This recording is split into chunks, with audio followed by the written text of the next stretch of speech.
Tutaangalia katika kitabu cha Wafalme wa kwanza sura ya 19 mstari wa kwanza hadi mstari wa 12. Sikiliza mtazamaji. Eliya tunajua habari zake, na jina lake linamaanisha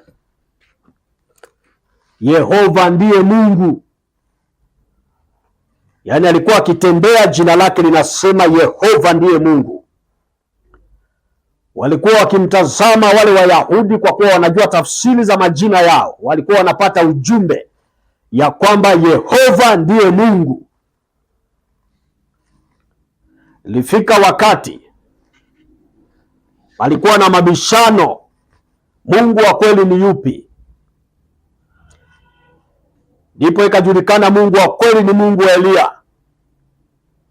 Katika mlima wa Karmeli wakauliwa manabii wa Baali wengi wa kutosha.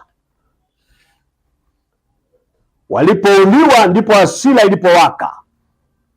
Ahabu akamwambia mke wake Yezebeli kile kilichotokea, namna ambavyo Eliya amewaua wale manabii. Yezebeli hakuzingatia habari ya lile jina la Eliya, Yehova ndiye Mungu.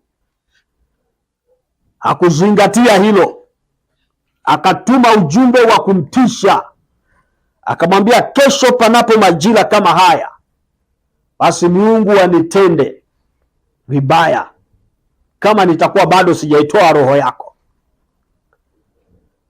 Yeye ambaye akitembea nasema Yehova ndiye Mungu, leo akaletewa ujumbe wa kumtisha, akaletewa ujumbe ambao unasema kufa sasa kabla hawajakuja kuitoa roho yako.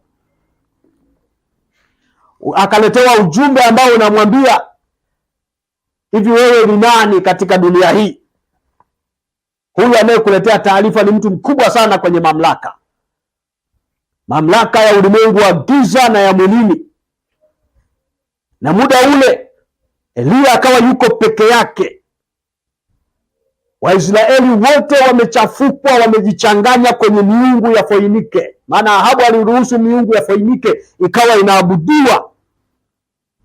Yuda ikawa imechafuka, Israeli imechafuka.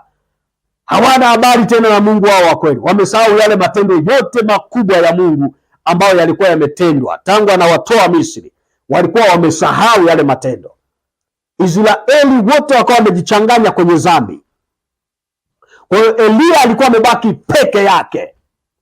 Hata kama umebaki peke yako, neno la Bwana kwa nabii Isaya linasema, kamwambia Ahazi, wala usife moyo. Nami nasema siku ya leo, wala usife moyo. Songa mbele, songa mbele. Kama huna akili lakini umejazwa Roho Mtakatifu, songa mbele. Kama ulijui neno la Mungu lakini unalisoma na unalihubiri, songa mbele. Kama hujaenda shule lakini kumbe una degree, una masters yako, songa mbele, songa mbele. Endelea na Yesu Kristo aliye hai, wala usife moyo.